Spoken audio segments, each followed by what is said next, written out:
Hello everyone, welcome back to another podcast video. I'm your host DTM and I'm joined by Oblivion Knight and Jill from Phaeology as always. How are you two doing this fine evening? Pretty good. It's been a very, what's the right word? Crazy time in Fae right now. Very eventful time indeed, yeah. Right. So many banners.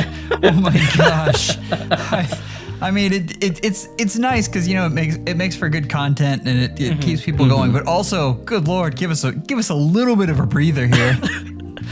Yeah, we're out here trying to post videos pretty much every time something happens, and oh my goodness, there's just so much to cover, so many things to do, and yeah, I guess we can start all the way at the beginning. When we ended our first podcast session, or the last one of last year, and the day after the trailer released. And so, yeah, let's talk about that trailer. It's the winter trailer, or the winter banner, with our favorite Three Houses Lords and Yunaka. We have Winter Edelgard, Winter Dimitri, Winter Byleth, and Winter Yunaka, as I mentioned. And I guess, before we get into the specific units, what are your thoughts overall on the banner in terms of the units that they've included? Am I the only one who has a hard time remembering what Fae was like before these units? That's how pervasive they are. Everything is winter units, just period. Yep. I can't even believe that we haven't covered them before. They feel like they've been around for so long. They have hit the meta really hard. I've pretty much seen them in every single game mode. It's kind of nuts. Just wow. The only thing is, I haven't seen anyone talk about Winter Claude since he was announced. They're like, that unit is dead. He never existed. Don't talk about it. Yeah. I mean, I guess that's him paying for Wind Claude since. Yes. Yes, exactly. Yeah. I mean, the bow is interesting in that it's an inheritable special jump weapon. I haven't seen a lot of folks use that weapon, though, surprisingly enough. Have you? I saw it on some, what do you call them? Scam showcases. I saw them on yes. Scam showcase. The scam showcase. Yes, the terminology I have introduced from Genshin. Let's go. But yeah, unfortunately, Claude is, has inheritable... is an armor bow unit, which is really hard to make work. I think the only unit that can make it work right now is Winter Marth, I believe, and that's only because he had Vantage, so that's sort of cheating. But thankfully there are other units that have been treated very well, specifically Winter Edelgard, which I'm personally the most hyped for as a Gale Force user myself. She's really, really fun with the triple action and has basically taken over a lot of my Gale Force strats. Have you encountered Gale Force Winter Edelgard attacking your defenses yet? Everywhere. It's literally everywhere. It's just every map. It's just Gale. Either I'm doing it or they're using it against me. It's one of the two. Every week, every season, just everything is Edelgard. And it doesn't even, for Byleth, and don't get me wrong, Byleth is an excellent unit, but he benefited a lot from bonus stats, and so he's not doing as well as he did during those 2 bonus weeks. Edelgard don't care. I mean, she doesn't need it at all. She will wallop you no matter where you are. I cannot believe the highlight you sent the other day with versus the cav line. With Rearmed Yes, where you jump across, get the building, Edelgard warps in and just demolishes the entire team. She's absolutely ridiculous. I mean, I was writing a script about this a little bit, and I was talking about it, and she just breaks all the rules of what a Gale Force unit is and what armor unit is, right? Gale Force, what are you thinking about? You're thinking about special acceleration, you're thinking about getting your Gale Force pre-charged, you're thinking about how to get past guard, right? She doesn't worry about any of those things. She just goes in, her Gale Force gets pre-charged, and she's like, I'm good. It's crazy. It's absolutely insane how good that is. And then also, she has the 3 movement because of charge, but she also has 2 movement. So you run into Gatekeeper, you're just okay, I guess I just smite this time instead of not warping in. It's so ridiculous how she has everything. And to even talk about the exact details, right? She is the perfect HP. She's at the exact HP threshold she needs to be at, +0, right? No merges, no nothing. Where if you give her Summoner support and 3 mythics, she can get past Hextrap. She's at the perfect health. So, like, they thought of everything, literally. They were just like, give her everything she could possibly need to be the best Gale Forcer in the game. Yeah, and, like, that is really important to know because, like, I think the most important part about Winter Edelgard and why she works as a Gale Force is not the fact that she deals a lot of damage, because there's a lot of initiators that deals a lot of damage. What she is able to do is both have the HP necessary to get over Hex Traps and be able to consistently get herself into WOM range to act as a WOM beacon. Because she has triple actions, because she has, like, the special jump, like, unlike Summer Edelgard, who... yeah, you can do similar things, but in order to, like, consistently get, like, the 3 actions, you realistically would like Valoria in case you, like, don't double or just, like, completely one-shot an enemy. Winter Edelgard obviously doesn't need Valoria, and she still is able to get into WOM range with Double Fury. And I think that specifically is why, like, she is really good as a Gale Force initiator. She's Gale Force for the masses. I mean, that's what she is. Okay, next year when we get, like, Bridal Edelgard, she'll be the exact same thing, but after the first engagement, she puts herself at 50% HP. Like, it'll be good. She don't have to use Fury anymore. Is that good? I guess so, yeah. If every year, they're going to make it easier to Gale Force, so you don't have to think at all. Gale Force will be, like the most free PvE win you'll ever see. And then, like, tanking all of a sudden it becomes super hard. Like, we're in that topsy-turvy time right now, I guess. Yep. And I mean, the crazy thing too is, like, the way her special jump works is that it's not conditional. Like, if you go back to Duo Aiku introduced that effect, he had to have a special that he triggered, right? An offensive special. She doesn't have that, which means you can use Miracle, which is disgusting. It's very, very disgusting. So I think that, I don't know, like, they just gave her, I don't know what she doesn't have, really. Like, a guaranteed follow-up attack? Like, ooh, big deal. That's really not that big of a deal at all. She has everything else. She doesn't grant you orbs every time you kill her. Like, that's the one thing she's missing. Oh, man. They should add that. I'll take that. Okay, there's actually one thing she is missing, though, and that is she doesn't really do AoE. I mean, you can make it work, but you just get 2 actions instead of 3. So that is, like, the one thing that she doesn't have. DTM, you want her to have a built-in area of effect one. Okay, I mean, Bridal. That's we'll put it on the list for Bridal Edelgard. That's. I mean, yeah, I guess that would be nice as a Edelgard Gale Force enjoyer myself. She has 100% damage reduction piercing. She does not need an AoE. She is fine. I mean, she doesn't need it, but, like, you know, the other units in the team might need it. Gosh. You know. Nope, don't know. You have a bolt tower. Use the bolt tower. Hey, look, On Guard is there already. Like, apparently Safy can steal it, and, like, we got the bolt tower ready. Bolt tower gang, rise up. It's our time now in Light as well. Oh my gosh. We'll get to that in the future. But yeah, like, I will say, like, there's also the fact that she's, like, melee rather than range. Obviously, like, that's not necessarily a bad or a good thing. It's just, like, differences in terms of, like, what situation you're currently in. But yeah, I think for, like, melee initiators specifically, I think Winter Edelgard is definitely, like, the best initiator right now. I just think she's the best. I think she's better than Brave Golveg by a lot. Like, I use Brave Golveg a ton, and she's fun. But, like, man, Winter Edelgard's, like, turn off your brain easy. Like, it's so easy. I can do it during my, like, break when I'm, like, trying to run between, you know, jobs and stuff. Like, and Brave Golveg is really good. Like, yeah. Excellent unit. And this unit is just that much better. It's absolutely nuts. I think she's just way better. Like, it's not even close. And I think I'm still on, like, Brave Golveg just because, like, flying range is, like, really, really flexible. Especially if, like, the mountain map gets more popular. Like, that's just, like, flyer central. And so what you don't personally have is you need an Altina with Smite or Guidance, and then you don't have to worry about that. I guess. All goes back to Altina. Altina Edelgard combo. It just works. But the longevity will really depend on what they put out to nerf her, and if they do, and that may swing everything back to Brave Golvig. But I don't think Brave Golvig's going anywhere. Like that is an excellent unit. Yeah, definitely.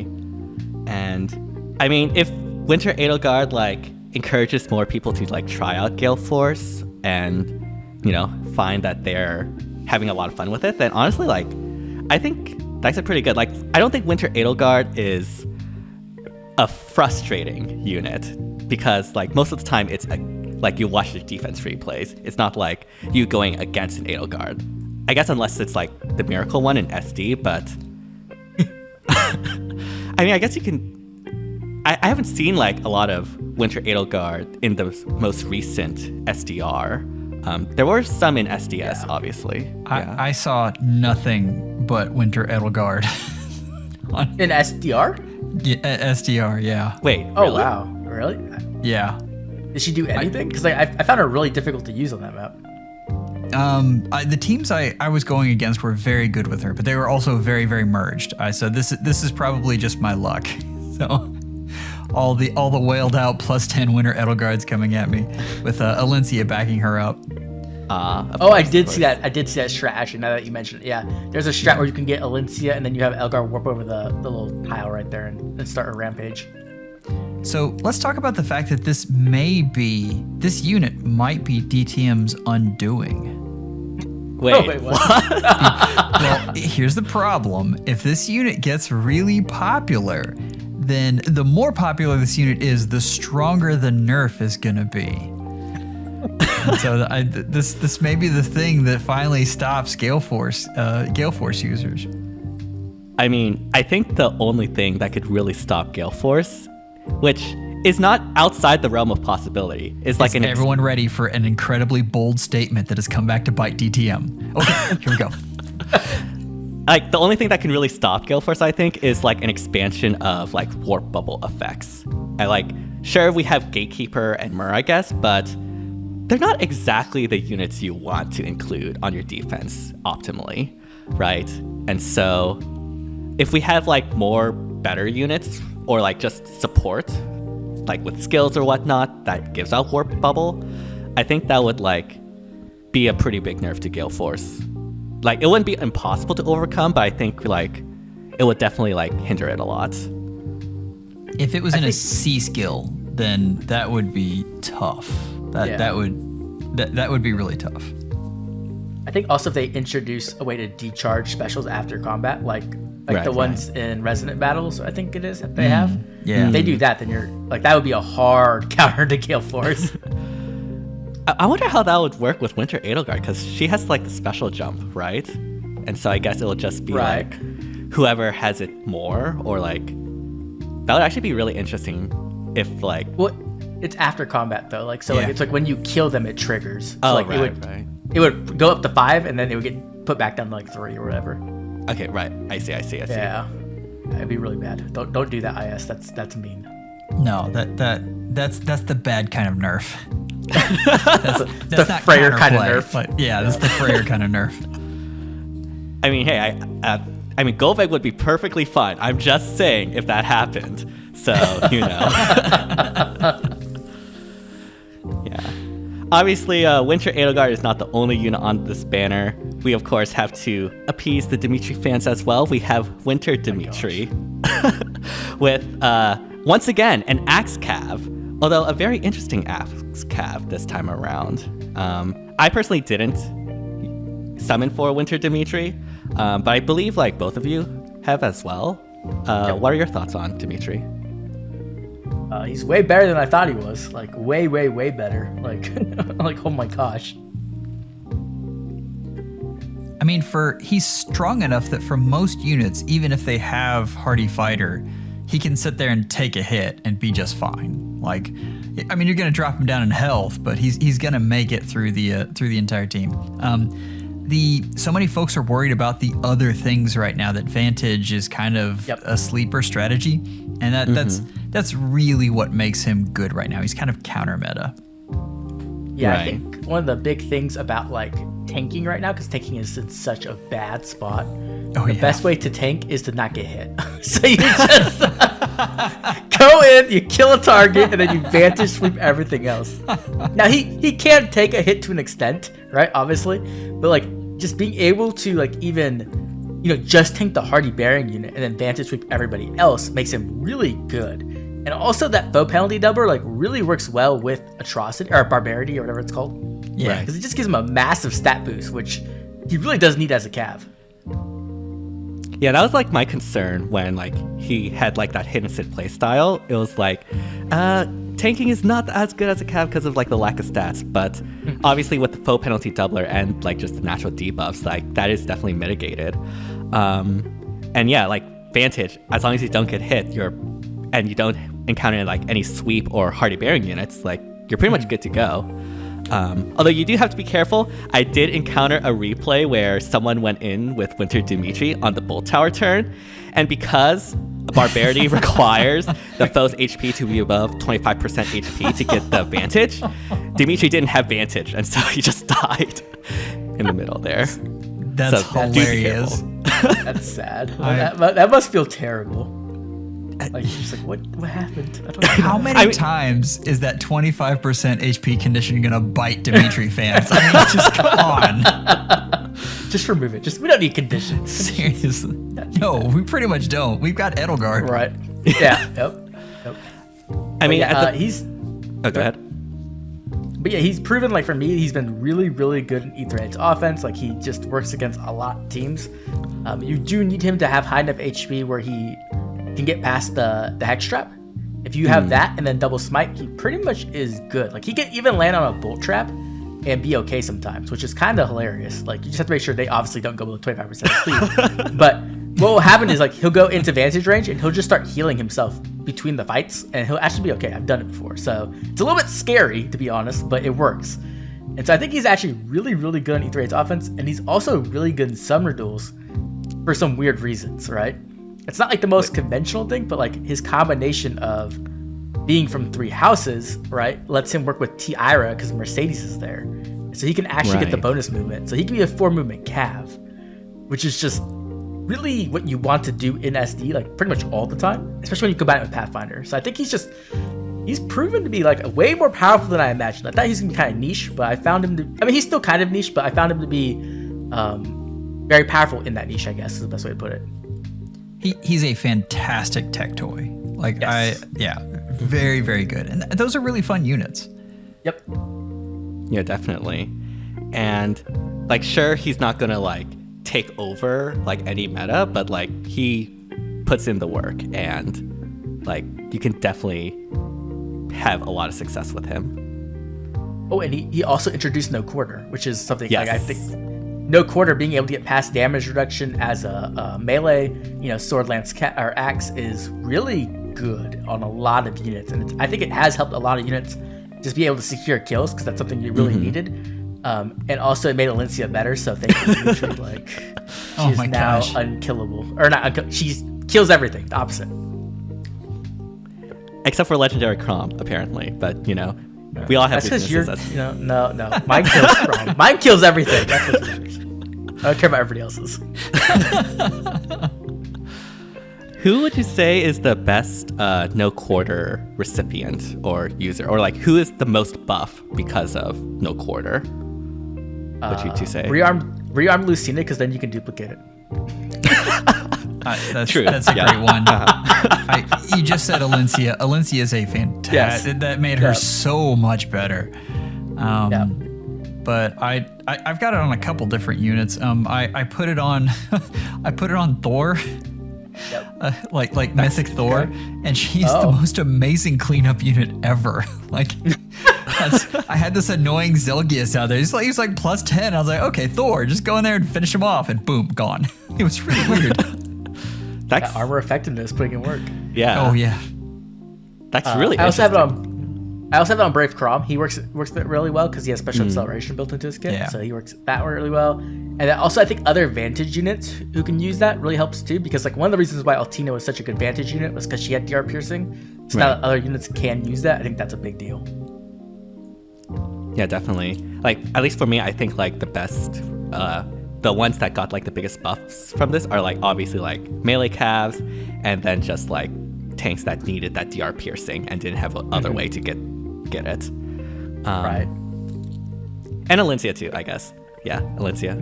Good job. Definitely not beast units though. Like, how do you keep treating beast units like this? This is ridiculous. I don't know. I don't understand why they didn't get that. Why they didn't get no quarter. It doesn't make any sense to me. No. Yeah, beast calves are beasts in general, unless you're like a couple of them, are like in a very sorry state right now, which is really unfortunate. Yeah. But it depends on their preference weapon, and that's the thing. They expire Yeah. quickly because of that. Like if you got a good preference weapon, you're fine. But we all know how that goes. Yep. You just have to hope that you're Valoria, and then if you're not, well, you're doomed. Best aging beast ever. I know, right? It's actually insane. Like, Yeah. that's crazy. One of the best aging units ever, Yes. if we're being honest. Absolutely. Like, she's at least top 10, if not higher. Oh yeah, for sure. We did mention like HP and hex traps. Like, do you think we'll like see a shift from using hex traps to just using standard traps because of a lot of these units getting like above the HP threshold?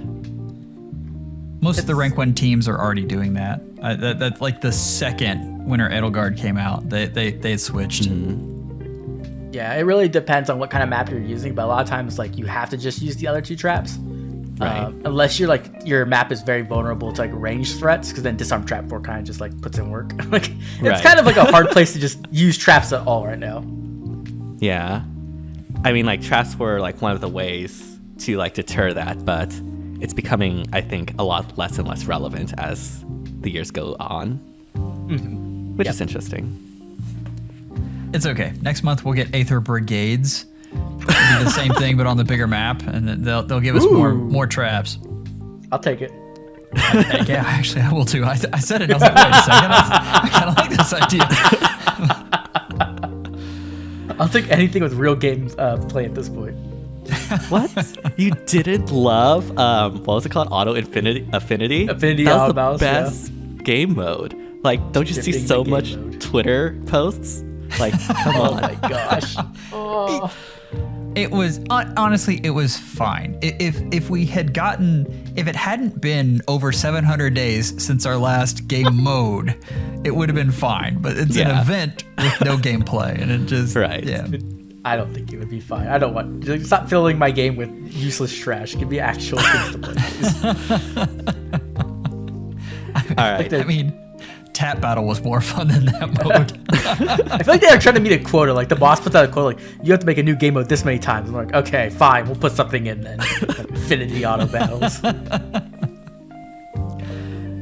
right, we do have like other units on the banner. Let's start with Winter Byleth, who I think has taken over the far save role, if I do say so myself.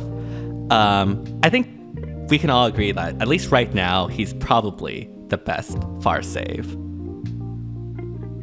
Yeah, I think he's the best far save pretty much everywhere. Like he's just Is really it good. close? Like I think I talked about this, but I think like he's number 1, and then like there's a nice brigade in number 2, like 3 or 4 units who could take the second place. And then under that, there's like these are pretty good if they have support kind of units. But like he's definitely number 1.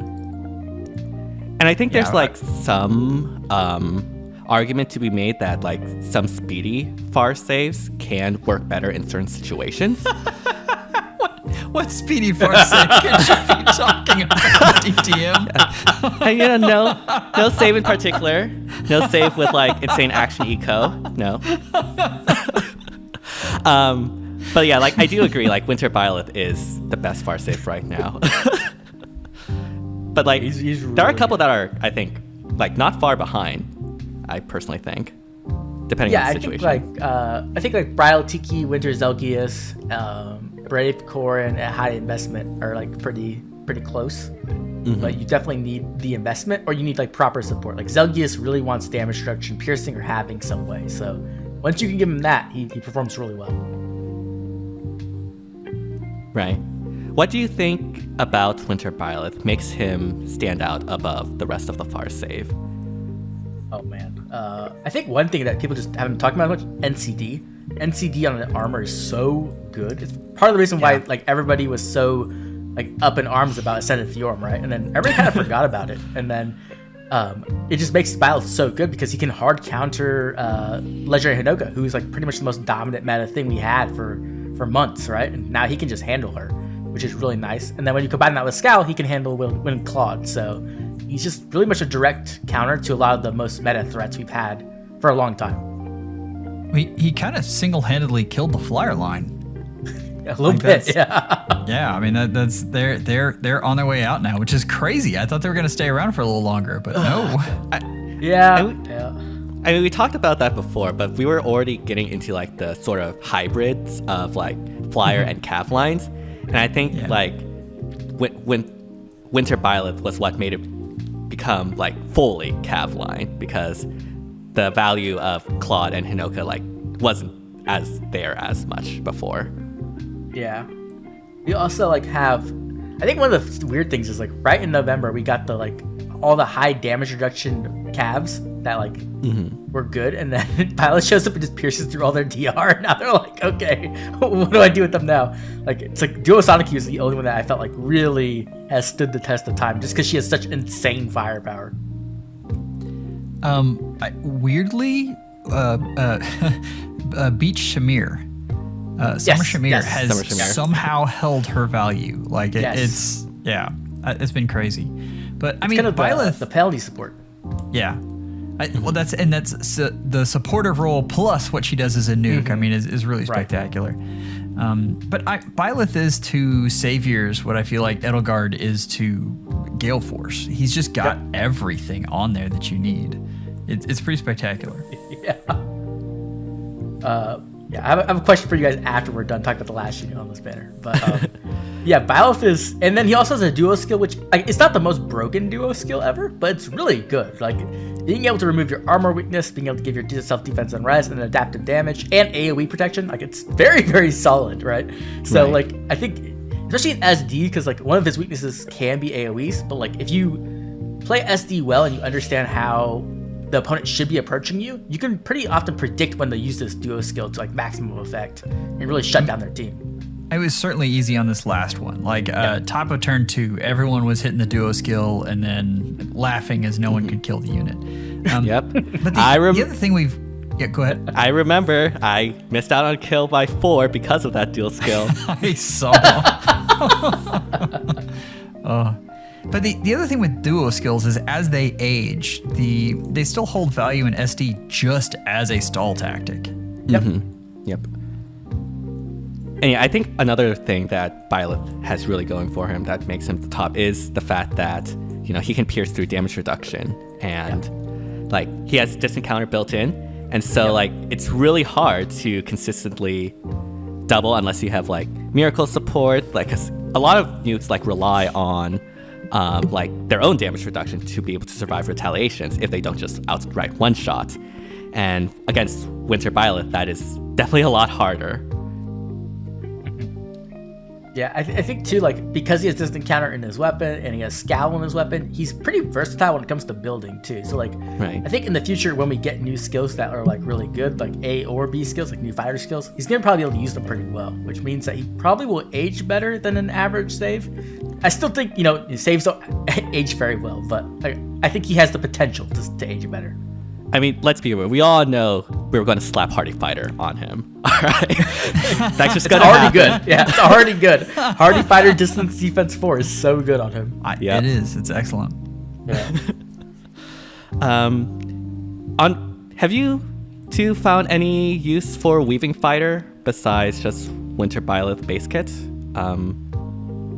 Or I mean, Brave Edelgard. Yep. Brave Edelgard, yeah.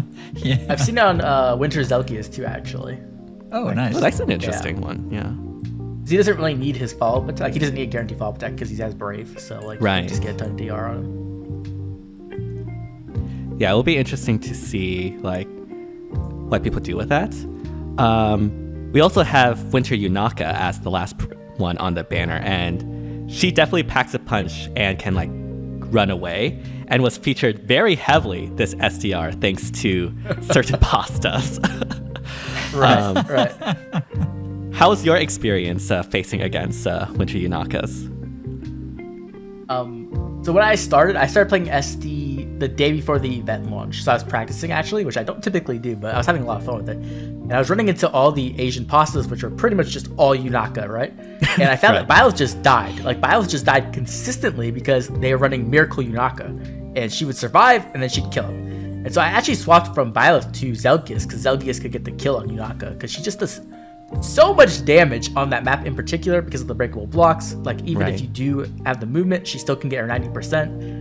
Like she's a very, very powerful nuke. Like it's kind of disgusting when you have 90% DR and 90% DR shred. All right, that's a really interesting topic right there. And the fact that Byleth is so good means that everyone else will be using him, and in turn, he's actually less good. Which is, it's weird, but you know that's having someone who like Zelgius, that is a unit not many people are used to seeing, so they don't plan on him being there. It definitely gives you a leg up. I mean, it's something similar happened to like Ninjor in the first SD. Everyone ran like deflect magic. Same thing with Yuri. Like Yuri started terrorizing everyone. People specifically hard countered him, and then he just like it's gone. And so like it's very interesting when you become like too dominant. Like more counters start appearing, and so like I guess that dominance is a little bit lessened, which is interesting. Yeah. I kind of watched that whole weekend, and so the way the weekend developed was everyone was using Winter Byleth, so then Yunaka was using Miracle, and then people started teching. So I teched into Zelgius. What other people I saw do was go Hardy Fire or Distant Defense 4, so they could survive Yunaka. And so it was really interesting to see just over a matter of 3 days or 4 days how much the meta like shifted just to deal with the current threats, and they were all from the Winter Banner. Yeah. I think this Winter Banner is like probably one of the most meta impactful banners overall. That's exactly what my question was going to be. Do you think this is like the most powerful banner we've ever gotten? Like so just to be clear, right? Because I think like personally, I think the Valentine's banner with saves is the most meta impactful, but the overall banner isn't, right? Like there are some not so great units on that banner. Right. So how do you think about the entire banner, right? Like all 4 units, do you think this is the most powerful banner we've ever gotten? That's so tough. God, even this last Brave banner was really good. But I mean, let's go back, like probably at least in the last 2 or 3 years. I'd have to really go back and look past that. Like I was wondering how this compared to the Winter banner with Thracia in it. And because they introduced all of that was the one where they introduced all the weird fighter skills, right? And suddenly armors got good. That's the kind of thing I'd have to go back and look at. But you've got a really good argument that this is one of, if not the most powerful banner ever. Yeah. Right. I think all 4 units are just ridiculous, which is like not typical. Like maybe you get 2 units that are powerful, 3 on a really good banner, but like 4, that's nuts. Right. Like it's very rare. Like most banners, they're generally just like have 1 star, and even then, sometimes that 1 star is not even that good. So I didn't realize it until we were talking, but have you thought about how much this banner dunks on Claude? Like, not only does no one talk about the Grail unit that we got, but also almost completely took away Wind Claude and what was special about him. Like that's wow, poor Claude fans. I think Intelligence Systems was trying to send a message here. They're like, these are the real characters of 3 houses that we care about. Don't say that. You'll anger all the Claudes. Oh no. I like Claude. I have a +10 Brave Claude, but sometimes you got caught like it is. I mean, I can't really say anything. I foddered Claude for Fury 4, so I'm not even surprised. I'm not even surprised. We sort of got off topic, but like outside of SD, like where do you think like Winter Yunaka is best suited? Like I think the obvious answer is on cav lines in Aether 8's defense. Is there any like other places you see her having value? Hit and run teams. She's very good there. Yeah, I think the problem is like you need to disarm. You don't need, but you want disarm trap 4, which is still very expensive. Yes, incredibly rare. 1 unit. They tend to do that a lot lately, don't they? Yeah, they really do. And like the same thing happens now with Winter Yunaka. She's the only one that has Assassin Strike, which like sure it's not as good as a Cold Strike because generally physical ranged units already have like ways to get through DR, but like it's still pretty good. Gets like some damage. All you have to do is give it to Rearmed Lucina, and then now I have like 12 units with it. It's great. This is my If you haven't known, I'm really high on Rearmed Lucina, which is kind of funny considering I'm not the Lucina sim. I know, right? But, like I was this unit has been putting in work. Yeah, like I'm not the highest on Rearmed Lucina, but like Oblivion is like super high on her. Like all the Japanese and Chinese folks are super high on her. I was just like, I swear, I must be like missing something. I'm getting there. Like she's kind of the full package. Like you get, there's so many different roles she plays. I think she's influential in every mode except for ARD. I mean, that's And she's a rearm, and she's a factory, right? So that's the best thing is when you get a unit who's also a factory, you can invest into that factory and you're getting things out of it, right? It's not just getting one good unit, you're getting like a billion. So like it just feels good. Like, oh yeah, go ahead, have No Quarter, have Assassin's Strike, have Flared Sparrow, have everything, because I'm gonna give to everybody else too. So I don't know, I really like this unit a lot. Wow. Oblivion is in love and has gone into full hyperbole mode. We're doing 1,000,000 units now. This is just secretly the plan to convert Oblivion to a Lucina fan and eventually Awakening fan. I like Lucina. And therefore we'll be super happy for all the Awakening banners that we deserve. To be honest, Lucina is my favorite Awakening character, and I was very happy she won CYL1. It was just after that where we got like 20 more Lucinas and Chroms and Robins, where I was like, okay, we need to slow down. Okay, but like Lucina didn't really get that much, right? Like she just had the Spring and the Legendary, and like that was basically it for a while. It was only until Valentine's that. I think there's more, but maybe I'm wrong. Plus Brave, but like that wasn't IS's. That was us. Mass Marth too. Mass Marth, yeah. Yeah, I guess that counts.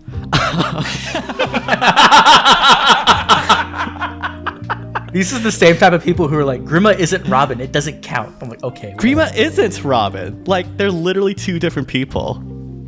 It says Robin on the name. Okay, don't blame us on that. That's IS's fault. But anyways. Sure. Lucina has 5 alts if you're not counting Masked Marth. Okay, yeah. Great. Like, how much does Lynn have? Okay, like, she has a lot more. Lynn's the OG though. Like, you can't really. It's not fair to compare. As Dark says, Fire Emblem started with Awakening, so you know. Dark is so wrong. It's not even funny. He likes Anna more than Alencia, so that should say everything. Yeah, Tier 2 Alencia. One day she'll have her time in the sun. She's got 7 alts, so 2 more. And I mean, if we count the masked versions, I'm just saying, they start to even out. Anyways. We should probably move on to the next banner. Speaking of units with a lot of alts, we have the next legendary banner with Camilla, who finally. Yeah, finally. Like, how did Camilla get out later than Hinoka? That like honestly really surprised me. I'm not surprised. Like, if you were there for the backlash of the Camilla like scandal, I'm not surprised at all. Like, they were scared after after a certain point. They were like, "We're not releasing any more Camillas. We're sorry. Our bad. We'll stop." And then the community was like, "No. We want Brave Camilla to piss everybody else off." So they did that, and then they're like, "No more Camillas." Honestly, I sort of wish I was there just to witness that. That sounds like it was funny. Assault. Yeah.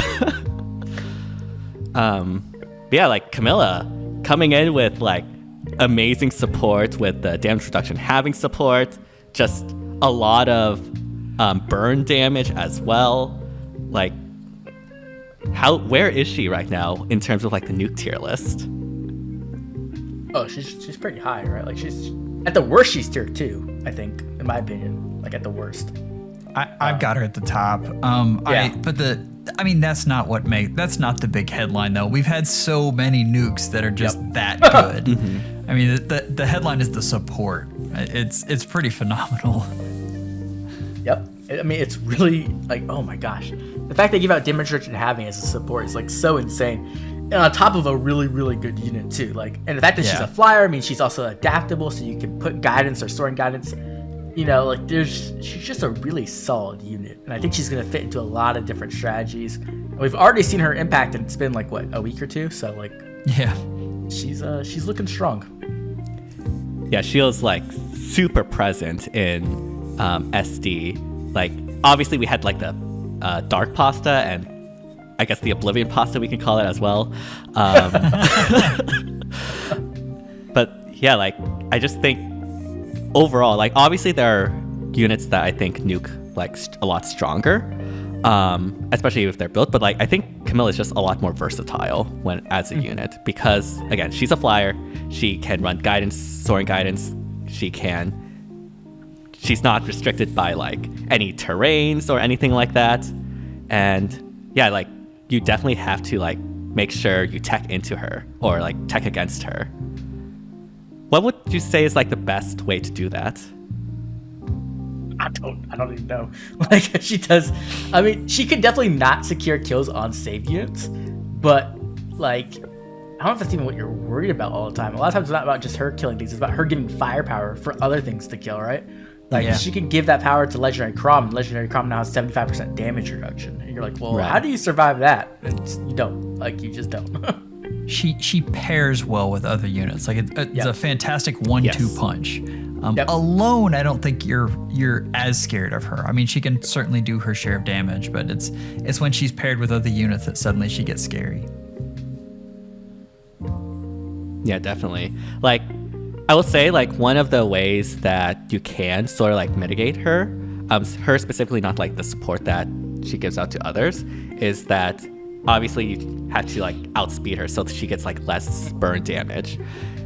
Not as easy as, like, just outspeed forehead, but, I mean, there's something interesting, like, in SD where, like, at least with the captain skills we have, like, she was really crippled by mass confusion, because saves obviously theoretically could also get debuffed, but they could just end turn and still tank and get rid of those debuffs. Camilla can't do that, and so I found a lot of times like she hasn't been hitting the speed thresholds, which is why like I was originally really high on putting guidance and storing guidance on her, but at least in this specific SD, I think like most people would probably just stick with Deadly Miasma to get as much speed as possible. I think that's going to carry over. I did a ton of testing with her, and it was weird how different the simulations were versus the reality with her. I actually had to check. Well, I was with you guys. We had to sit there and math out. We're like, hey, wait a second, is this reality? And she's an interesting unit. That's why Anima Season is her absolute best, because you stick her next to Freyr and suddenly you can't debuff her, and that becomes very powerful. Do you think she will have, or does she have, the same impact that Hinoka had during her heyday?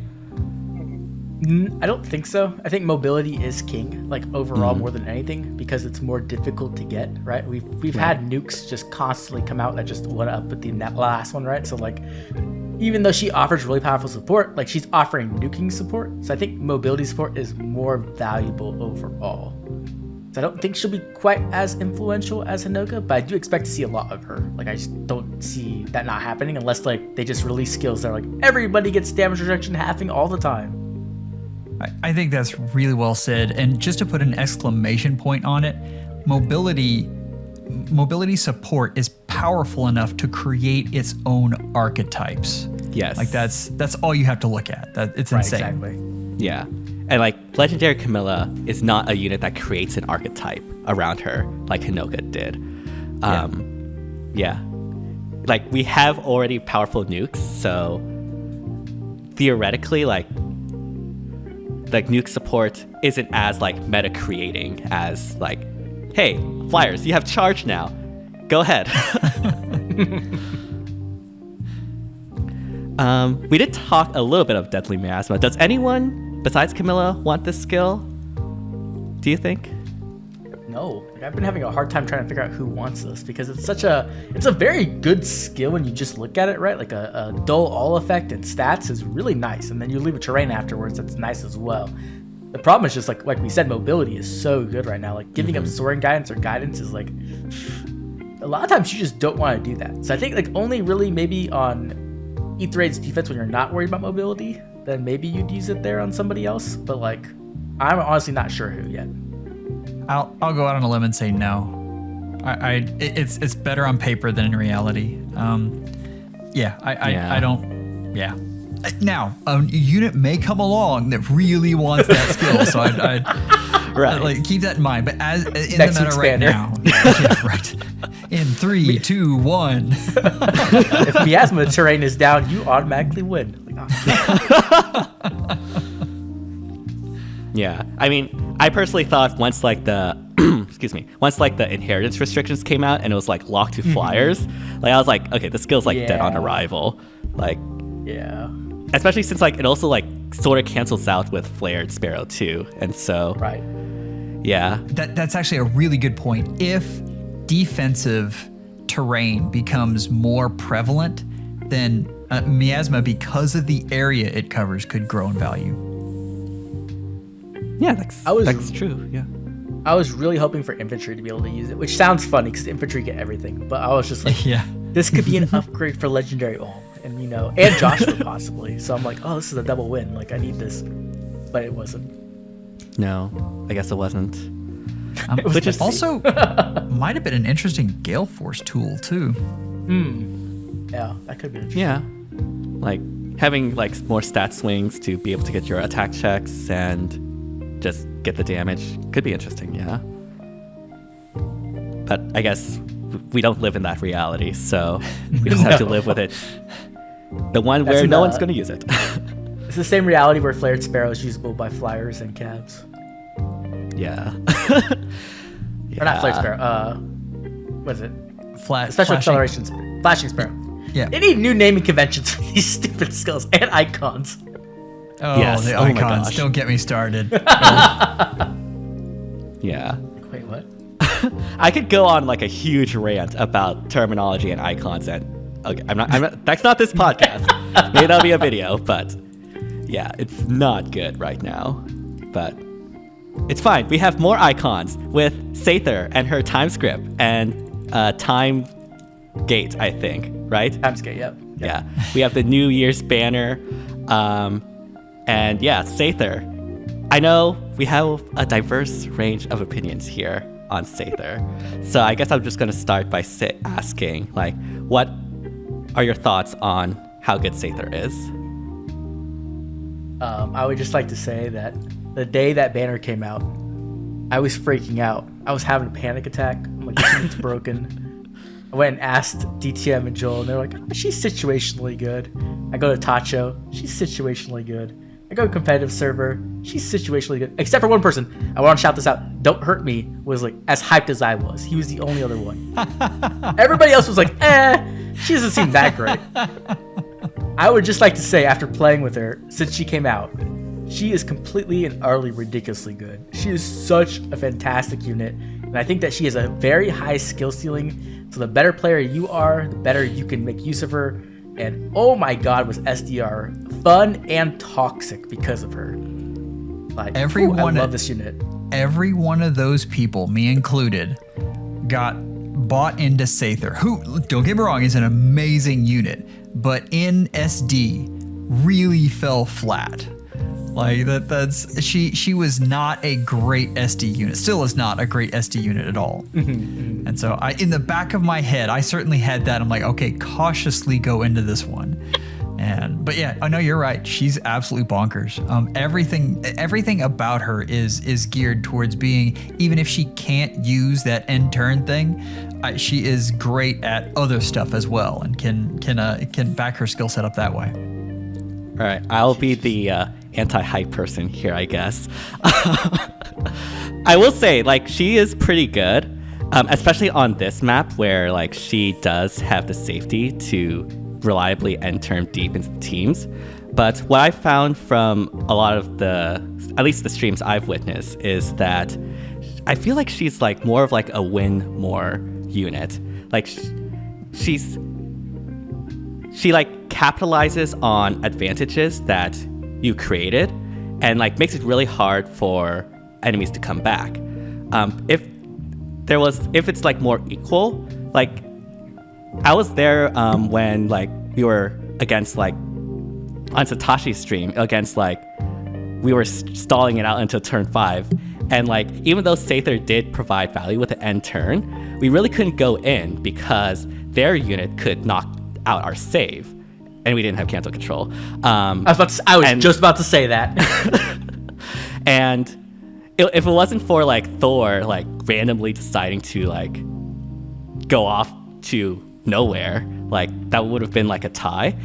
I was watching Adara's stream, and like there was this brave Corrin user that was facing off against the Oblivion pasta with Seiðr, and like because of the fact that Adara couldn't like kill Corrin, there wasn't really a lot of value that Seiðr provided, and that person would have won if they actually, again, not misplay. I feel like a lot of people when facing against Seiðr like overplay their hand when facing against her, and so I mean, again, I'm going to still say she is pretty good, not gonna lie, but I don't think she's like meta breaking or game breaking as honestly like a unit like Winter Dimitri, this current SD.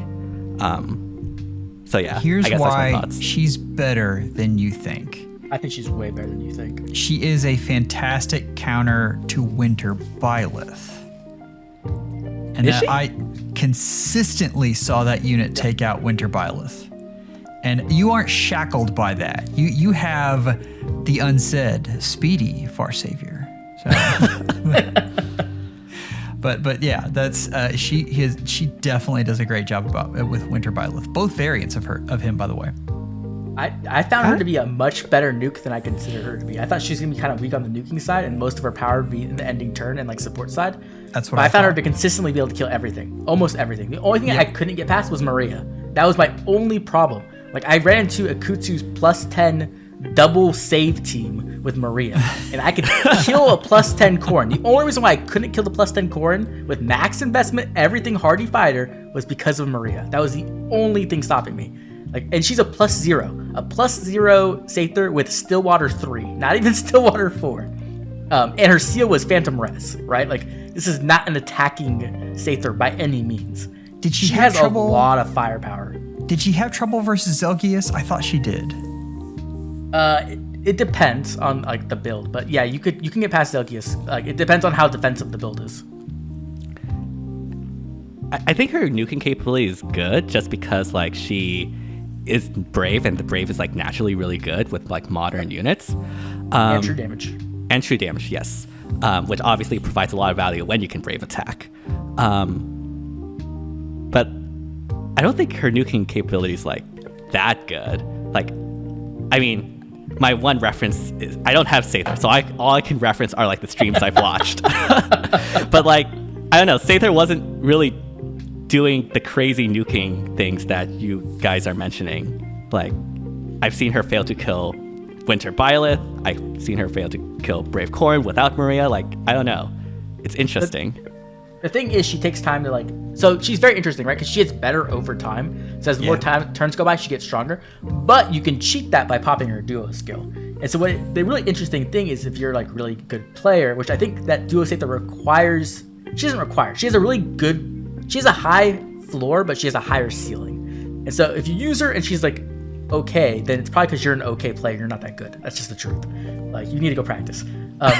But if you use her properly, you can, one, use her duo skill to pump her power early when you need her to nuke, and then two, you can use her end turn ability to create openings on the enemy team. So you can either like shut down key units that you like are like vital nukes, right? Like, let's say you're using a duo or a Winter Byleth on your team and they have Crom. Well, you can shut down Crom, and then that will create an opening for you to go in, right? Or you can shut down units like Fallen Maria, turn off her Miracle. I turned off so many units where it was just so pivotal. Yeah. And the other thing is that she can go in and snipe something and then turn off another unit at the beginning of that turn. And so I call it the dirty double, which I've been doing, right? But I've seen someone do a triple even, where you can go in, you can snipe a unit and then turn off 2 units. Like, she has a really, really high skill ceiling. You just have to be able to plan out your turns ahead of time. You have to know what you're doing, not only in the next 3 turns, but the actual like whole round of turns next. So like it takes a lot of like planning and thinking to take full advantage of her. And I think that's gonna take time for people to like figure out.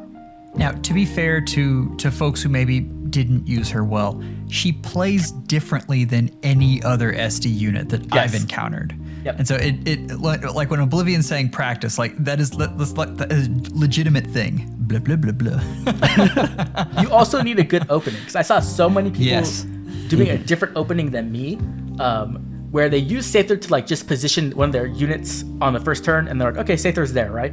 No, you need Seiðr to be the final unit acting in most turns. She either needs to be the final unit acting, or she needs to be nuking something and then killing something, right? That's like the only 2 ways to use her, because her being active causes pressure on the enemy team, where they have to spend time thinking about how can I position properly where one of my key units isn't being turned off. And even if you don't get a key unit, sometimes you can just hurt their action economy enough where you can get a big advantage. And disrupting intros is a huge thing. Right. Like that's because that is a thing that you've already practiced, and you know the several spaces that she's going to go in. The other team has to completely rearrange themselves, and that's to their detriment, definitely. Yeah, I think the thing is with DTM is that he uses like the highest action economy team in the game, probably. His save gives like 2 action economy because she can swap twice, and then he also has Chrome that gives extra action economy. And so I feel like you have a lot more leeway to not make mistakes, but a lot of people who don't have that high of action economy, it's very easy to make mistakes. And then when you try, the worst thing is when you make a mistake, the next turn you're more worried about making a mistake again. And so there's like actually a level of like mental warfare there, which I enjoy. Right. I like messing with people. So like this unit's just perfect. I love her. I mean, that's actually there's another thing that we can't excuse DTM for, and that's the fact that this unit is an amazing Gale Force unit. Oh like, yes, I love her. Absolutely incredible, and it still thinks she's okay. I'm just, I don't know. I mean, my reason for that is that right now she's really hard to slot in with my current teams. Like we have triple mythics. We have your initiator, we have your bonus unit, because I only have like 3 mythics and they're not always on rotations. So there's really only like 1 more slot. And so like if it's literally not Winter Edelgard, who can mitigate that by having 3 actions, like it's really, really hard to slot her in, honestly. At least for the teams I'm running. Yeah, that's fair. Like team slots suck right now because they keep putting bad mythics as bonuses, which they're just rotating them. But yeah, I've heard so many complaints from folks in my comments about that. Like that, the bonus units aren't great. Like I understood when they originally came out, but they make things very boring right now. It's stagnant. Yep, 100% agree. Yeah, I guess we'll see. I mean, I still think she's pretty good, right? Like, I don't think she's bad or anything. Like, I think she's really good. I'm just not like, she's like so OP, so meta breaking. This breaks the game. Oh my gosh, that I've seen on like some various like social media forums that I'm not going to mention. She's tier 1, right? I think she's not the highest tier. I think she's right below that. That's where I'd put her. Yes, and tier that tier 0 or whatever they have, like the very top. She's not a unit that changes the game, but man, she enhances it. She's very, very good in the right player's hands. Yeah. So interestingly enough, I think we're saying the same thing from different angles. Honestly, probably. Like I'm more on like the anti-hype side. Well, yeah, I guess I don't know. I'm on the hype train. I am the conductor for the hype train. We're in violent agreement right now. Violent agreement. Yes. All this arguing, but we agree she's tier 1. There's other units on the banner, surprisingly enough. There's Kvasir, who I've seen a lot of comparisons to Brave Marianne, mainly due to her special and damage reduction piercing. I guess, how does she compare to Brave Marianne in that sort of like similar role? I don't have her. I can't say. I actually had very bad luck on that banner. My luck on that banner was so boringly bad, I just didn't post the video. So I haven't got to play with her or Nerþuz, which I think that they're better than people are giving them credit for, but I don't have any evidence for that, so I can't really say much. DTM, I just got Blutgang Hero talking to me again. I mean, I don't even know if I want to say this. I think they're very comparable. I think they're very similar units, but just slotting them in is really tough. Like they're good supports, but are they really good enough to get on a team? I mean, if you're a fan, sure, but otherwise, good unit. I mean, Yeah. I think the one thing that Kvasir has trouble with over Brave Marianne is that her special, one, is 5 cooldown, and also it needs to be procced in combat, as opposed to Brave Marianne, where it just needs to be ready when the combat ends. And that makes like getting the cooldowns more something you have to consider. Obviously, there's ways to go around that, but yeah, that's like my immediate thought when comparing Kvasir versus Brave Marianne. It's very true, but there are so many ways to get cooldown, especially for infantry units. That's true. Yeah. Mm-hmm, yeah. When it comes to Nerþuz, has anyone tested her at all? I'm really interested to know how powerful speed-based damage reduction is, because I think it's really good, but like, I just don't know. And she's also a beast, which means that she has like very limited access to skills. And she's a cap, so. Yeah. And she's a cap. Like they just, oh god, why IS? I mean, you would probably have to ask like Patrick or something. I don't think I've seen a Nerþuz yet, a New Year's Nerþuz in existence. Actually, Aqua has a +10, so I can ask them how they're doing. But I mean, Nerþuz was a way better unit than we gave her credit for. The problem was the role, right? I think this is in the same boat. Now and again, we get these units that just have everything thrown in, but instead of being a real cohesive thing, it's kind of a grab bag. I kind of felt that way with this unit. Like, go full Gale Force or go full tank, but really good at this, but has healing in the weapon, or has healing in the A skill, but has, I was very manic about this unit. Like, that's, really good in this area, but not in this area. So that's my feeling on Nerþuz. We kind of felt the same way about Dimitri, though. He actually proved to be really good. So I need to ask somebody to figure this out. But I'm interested to see. I mean, I personally think like it's gonna be hard to have her find a place, because there's not a lot of good places for like beast calves right now. Like, where are you gonna use her? You're not gonna use her on ARD.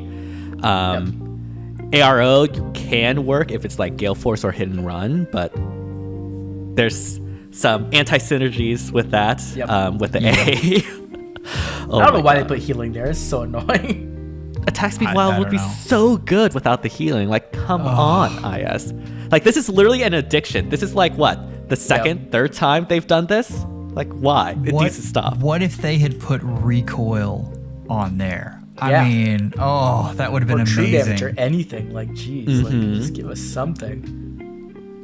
They're addicted to healing. Like, all the refines this month had healing too. And I was like, why is there so much healing? Yeah. I don't know.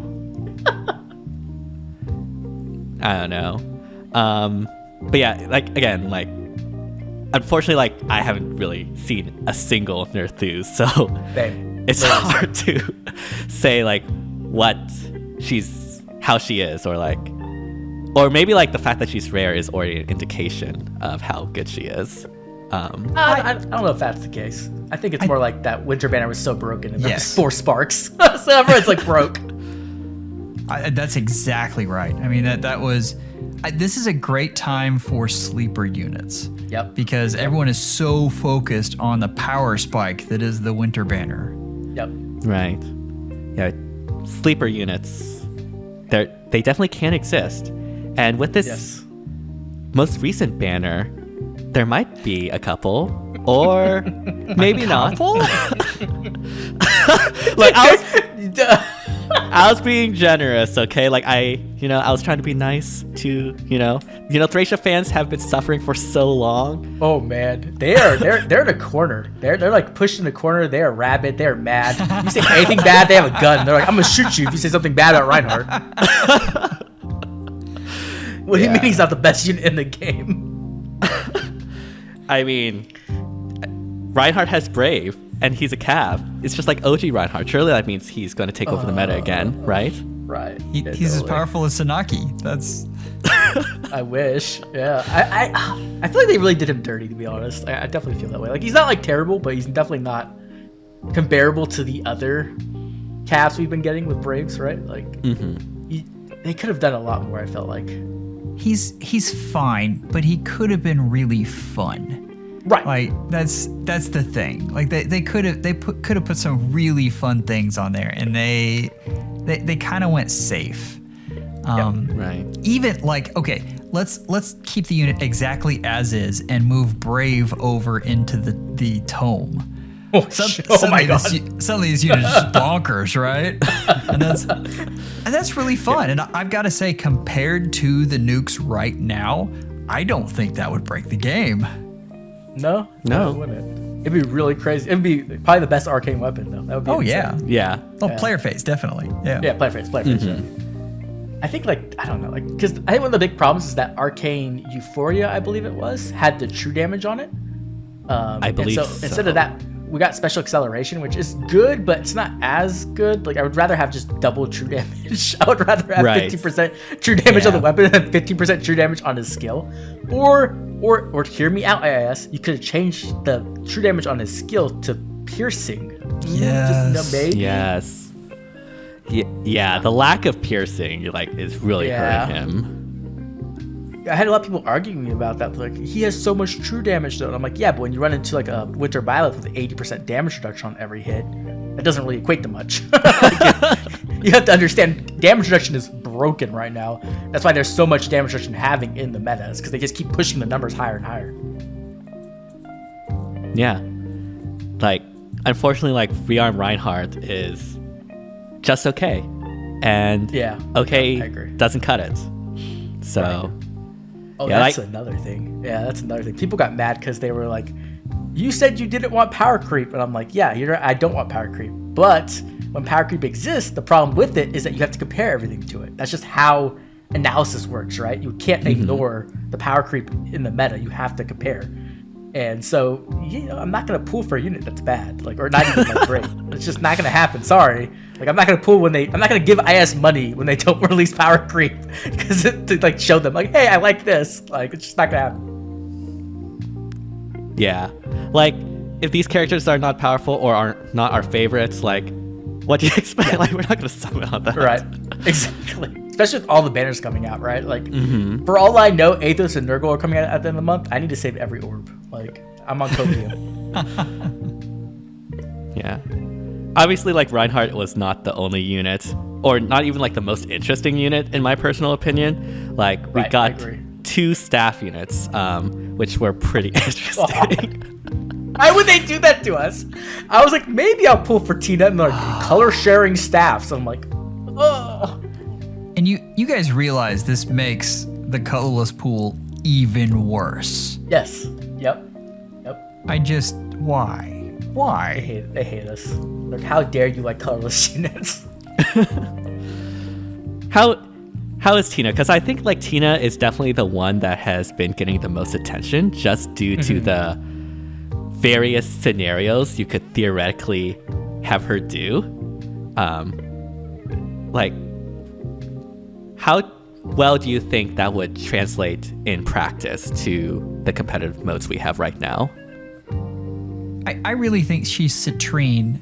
The difference is she's dependent on the enemy team's bonuses, whereas Citrine is dependent on your team's bonuses. And you have a lot more control, a lot more consistency over your bonuses.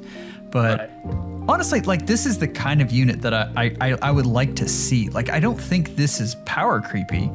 I think this is just an interesting take on a staff unit.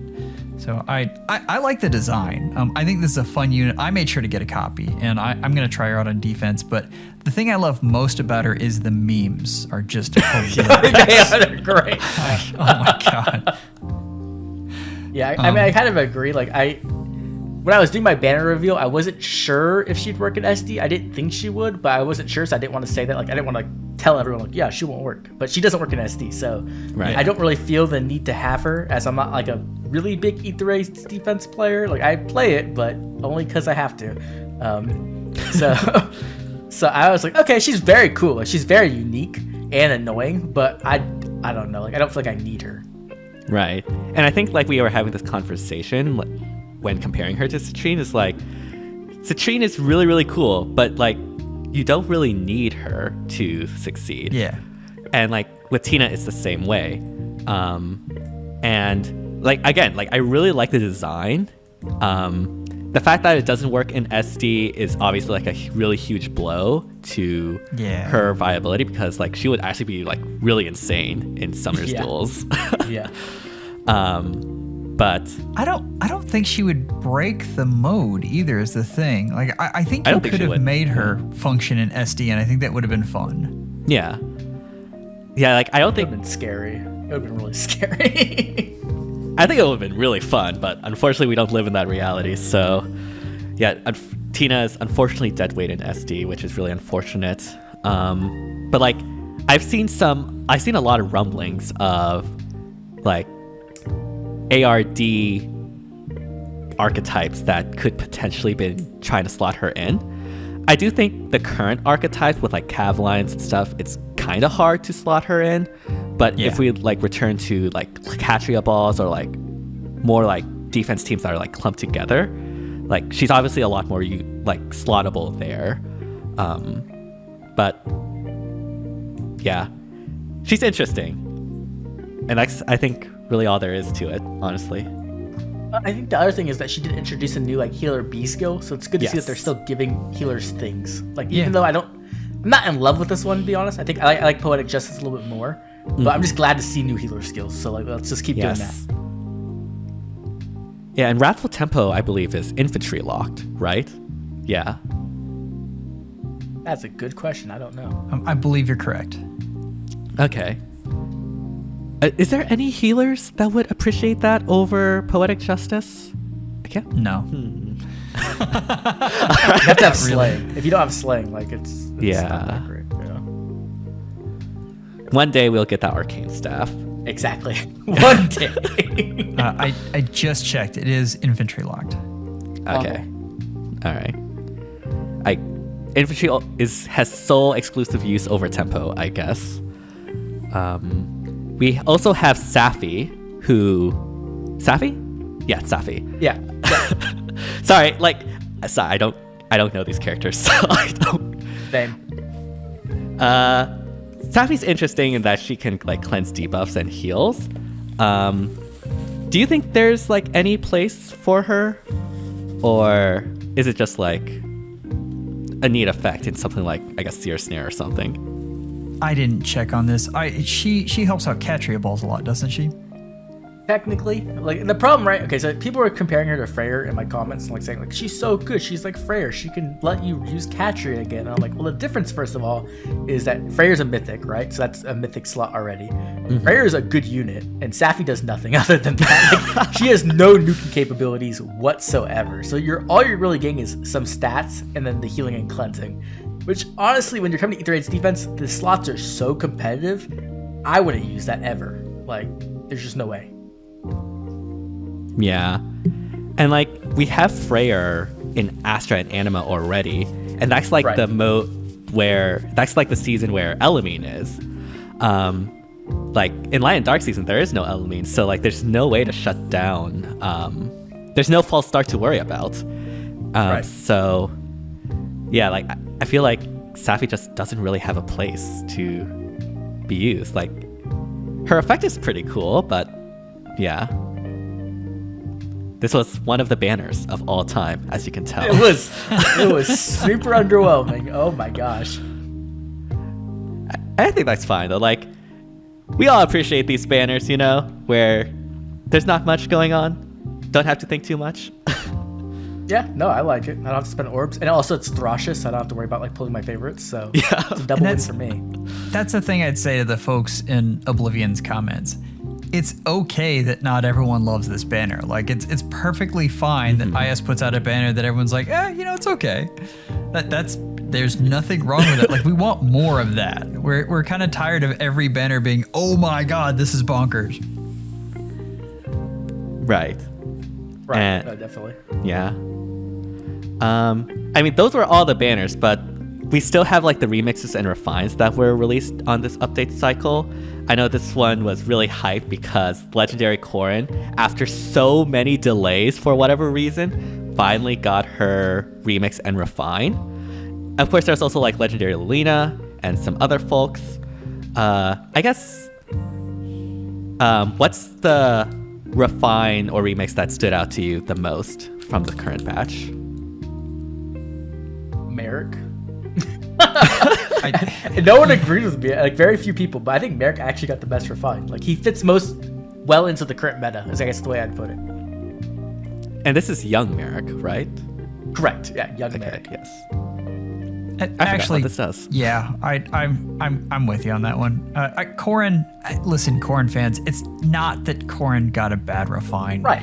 It's just that it's so hard to be a tank right now. Legitimately, because I mean, Corrin has a lot of great stuff. It is bonkers out there right now. Yeah, tanking is just not where you want to be. So like the thing is like she got a lot of nice stuff. The brave damage reduction is really good. The flat DR is really nice. All that's great, but she doesn't have everything. And because she doesn't have everything, tanking is difficult. So like you really want everything at this point, which is stupid. You should never have to do that, but that's the reality of the current meta. So look at Winter Byleth and understand that he still probably dies to about half the defenses out there. Like that's insane. So that's the bar. Like that's the 50% bar that you've got to be over. And she doesn't quite cross that threshold. Now, there is, with how mean they've been to Omni tanks and just tanks in general, we are due for some sort of shift that they're about to create. And I'm very scared of what that's going to be. So be on the lookout because your Corrin might be doing well very shortly. What do you think? Ultra saves. Oh no. Saves. The range is Please 5 no. spaces, and you get God. Miracle built in once per combat. I am scared of what the tier 4 saves could be. Like, Is that the tier 4 save? It has Miracle built in? Yeah. And a bigger range. And a bigger range, both of them. yeah, let's not manifest that timeline into existence. I just call it like it is. What do you think Legendary Corrin is missing for her to like truly be like outstanding? I think damage reduction piercing or having or NCD. Like you want all those effects, and you prefer to have those effects built in so that you can run a better B skill. Because like counter roar is really good on her, but then she's missing those other things, and so you kind of have to like get like Camilla maybe alongside you to get one of those effects or something like that, right?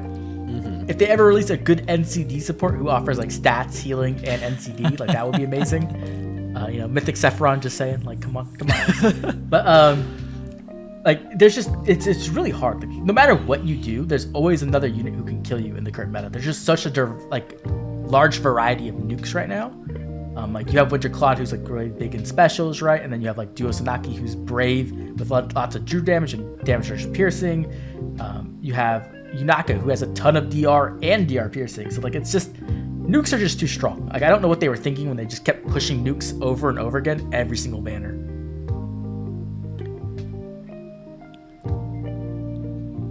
Yeah, I guess we'll have to wait and see like what sort of support Legendary Corrin can get to make her stand out. I mean, we also had like Legendary Lucina refine and remix, who is a nuke.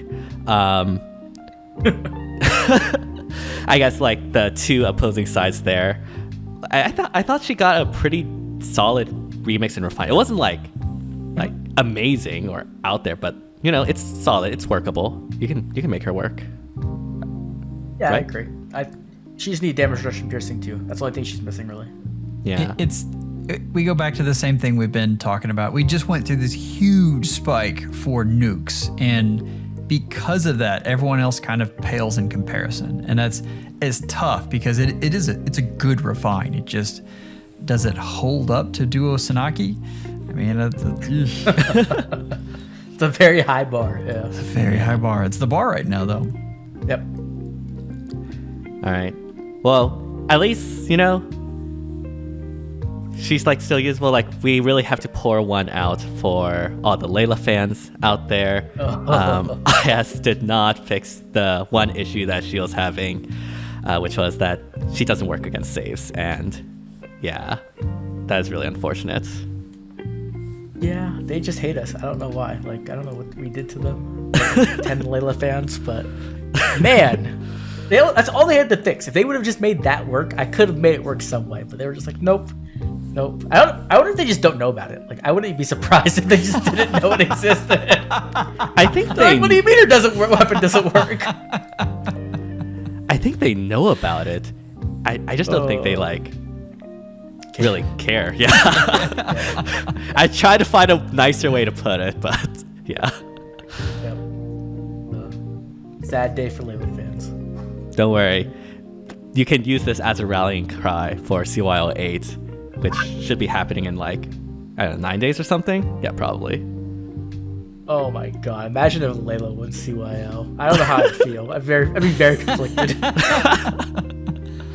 What are your predictions on CYO8? Like, what do you think will happen? Dear man. Oh my gosh. I want to call him the name that Rocket Gal calls him, but this is a PG channel, so I will not say it. Wait, does he even have a name yet? No. Rocket Gal gave him a name, and it's a really good name. But we'll go with Dear Dude on this, just to get the alliteration in there. Yeah. All right. I mean, I'm hoping that he doesn't get a name, so that way he's not votable, because I feel like he will win just somehow, because the way people are. But if I had to guess, I would just say Engage Sweep, probably. But I have seen a lot of people not very hyped for Engage Sweeping in Discord and Reddit, which I'm like, huh. Reddit really isn't the best place to gather opinions, I would say. Right. But when it's two places, I'm like, oh, I'm kind of getting interested now. Is there a possibility that we could sneak somebody in here? I mean, I think there's definitely a possibility on the male side. Yeah. The male side for Engage, at least when it comes to CYO, I think is a lot less hype for, as opposed to the female side, which, I mean, it's Ivy, Yunaka. There's probably some other characters there as well, probably Gold Mary if she's not in the game by then. Alir's up. I mean, in the argument at least. Yeah, Alir too. Especially with all the comics that have been going out with Alir. So yeah, I do think there's a possibility on the male side. But I mean, for me, I've seen a lot of Engage units being hyped up on on YouTube on Twitter, and I think it'll be interesting. I mean, I personally am voting for Yunaka, so I'm hoping it manifests itself. I don't think there's any way Yunaka doesn't win. I've seen her win every single popularity poll in every single country that's had one. So I don't think there's a problem with her. Second place, it's either gonna be Ivy or Alir, probably, I'd imagine. On the male side, though, it's a lot more contested. I feel like I've seen a lot of Diamant support where he seems pretty locked in, I'd say, or he has a really good chance. Right. And then second place is more open. I've seen people talking about Alchrist, but I know a lot of people.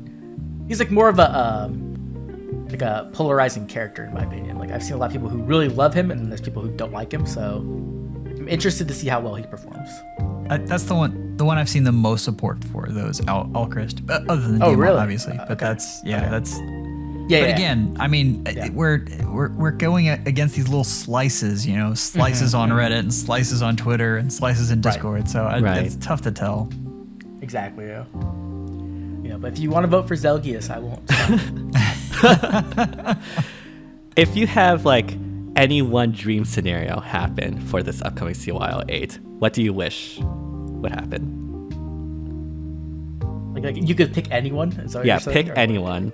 to win, which one? Oh, it would just be all Tellius. It would be like Zelgius, like who would be second place for men? Maybe Sephiroth. Like Zelgius, Sephiroth, and then like Alencia and Nephany winning. Like that would be like, I would drop like $5,000 on that banner easy. Like, not even feel bad about it. I'm always beating the pavement for Sharena. Like that's right. I think that would force them to actually give us a Sharena ult. That'd be cool. I would be down for like Alphonse and Sharena winning. I don't really want Anna to win. I know people get mad about that, but Alphonse and Sharena winning, I'd be very happy with. Now that you mentioned, like, when was the last Sharena ult? I can't remember. Is it literally just the bunny Sharena ult? It's the bunny. Unless you count duo Alphonse and Sharena. I mean, I don't count that, so yeah. That is actually insane. Oh my goodness, I just realized. Yep. That was like what, book 3 or I think it was 3. 2, I thought. Oh, was it 2? Oh my gosh. I mean, I guess this could be your rallying cry to vote for Sharena for CYL 8. I mean, I have one every year, so but yeah.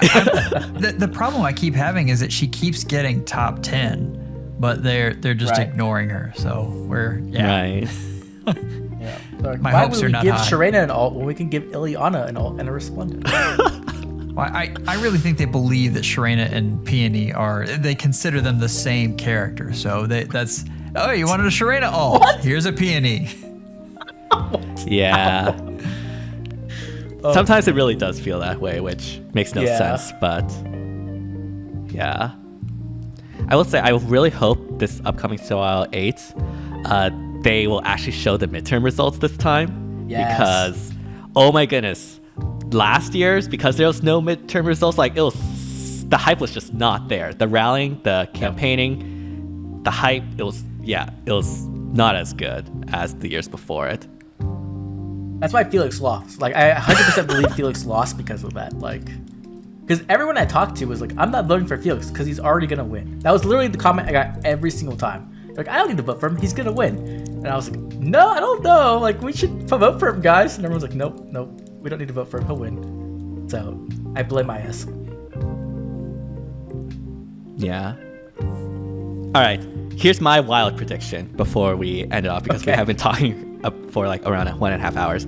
If Sami is votable this upcoming CYL 8, Sami is going to win. Like, make no doubts about it. I'm calling this right now. Sami's going to win CYL 8. Oh yeah, 100%. Like, I will rally behind Sami, and I know like at least 5 other YouTubers who will. Oh, I'm right there with you. I think that's great. Sami, let's do it. Okay, let's do it. And yeah, what a way to end off this podcast, I guess. We're all on the Sami hype train. So if they have issues with Sami being genderless, we'll just vote for both male and female, right? And get them both into the first rank. Yes, right. Exactly. Wait, is Sami gonna be a beast unit? Would they be like what would they be? Yes. Now I need to know. I need to know. I actually don't know. What would their ability be? Like their PRF, they spit out orbs, or like. Okay, now we have to make it happen. Hero. Yeah, we have to make it happen. But you know they don't spit them out, right? You're the char. Oh God. On that note, thank you everyone for enjoying and watching the podcast. And yeah, thank you for joining as always. This is a wild podcast, but I can't breathe. I can't. Yeah, do you have any final words before we end it off? Make sure to feed your Sami like organic food, so those orbs come out nice. Like, subscribe, comment, all that jazz. Really doesn't take much time, but it helps the channel a ton. Yeah, definitely. And yeah, let us know down in the comments what your favorite new addition this past month are, and what you're hoping for CYL 8. And yeah, thank you all so much for watching. Hope you all enjoyed it. And yeah, thank you to again for joining me. And yeah, that'll be it for us. see you all next time. Bye, everyone. Yeah, everybody. Bye.